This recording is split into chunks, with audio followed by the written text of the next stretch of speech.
RCF.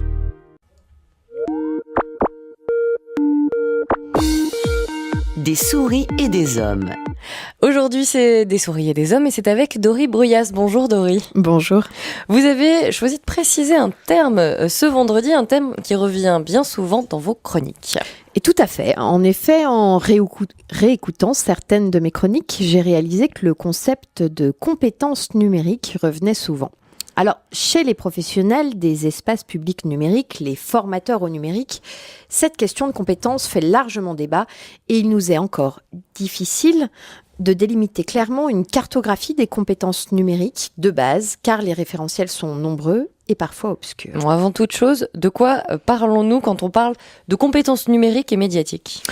Alors, commençons donc avec une introduction, rédigée par les membres du groupe de travail formation du Conseil supérieur de l'éducation aux médias belge. Ah oui, parce qu'en France, on n'en a pas.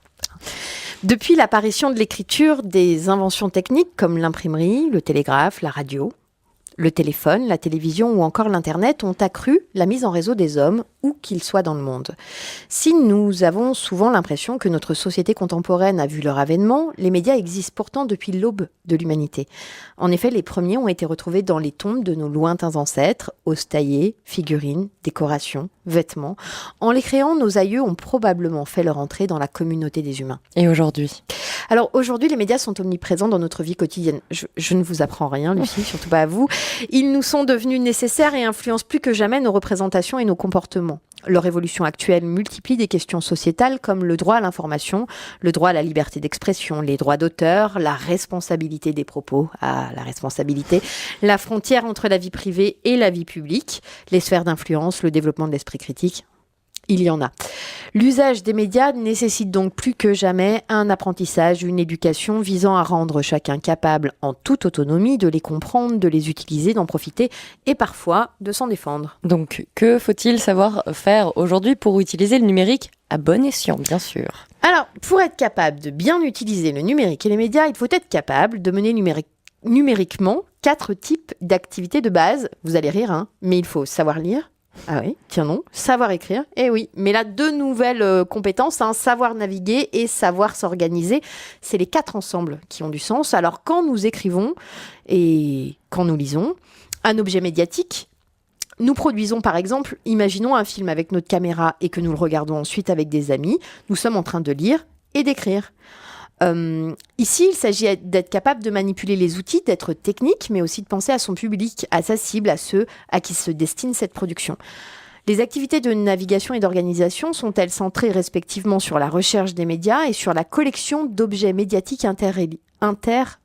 C'est horrible cette phrase, mais nous effectuons ces activités lorsque, par exemple, nous surfons sur l'Internet pour y trouver des documents que nous classons ensuite dans un dossier créé sur notre ordinateur. Cette fois-ci, cela signifie de nouveau qu'il faut dépasser l'approche logicielle, même s'il faut les connaître, et être capable d'effectuer des synthèses, de relier des thèmes entre eux, de problématiser, de créer du sens. Il y a donc des compétences informationnelles, des compétences manipulatoires et des compétences stratégiques.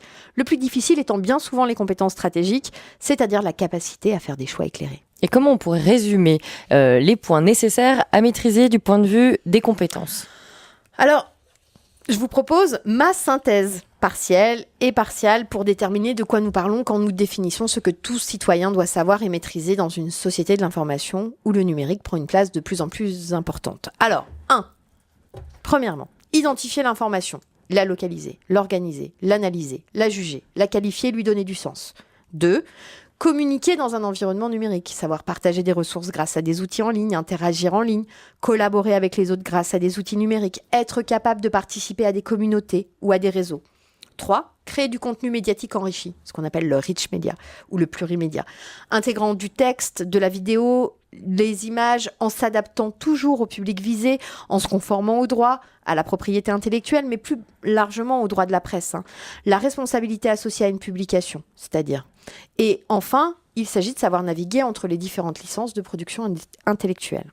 4, être capable de se protéger, de protéger ses données, savoir construire son identité numérique, faire le point entre le personnel et le professionnel, mais aussi faire les bons réglages en fonction de sa stratégie d'image. Et enfin, 5e, résoudre des problèmes. Eh oui, Surtout. surtout ça. Être capable d'identifier ses besoins, de les mettre en lien avec des ressources existantes, être capable de s'informer, de s'auto-former grâce aux outils numériques, de résoudre les problèmes techniques rencontrés avec son ordi, sa connexion, et ce, tout au long de la vie.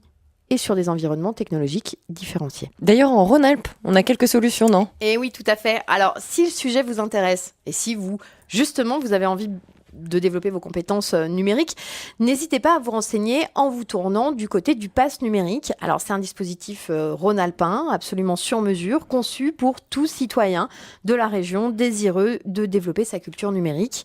En gros, on vous propose 10 heures de culture numérique absolument gratuite, délivrables dans un espace public numérique. Alors, des espaces publics numériques, il y en a plein.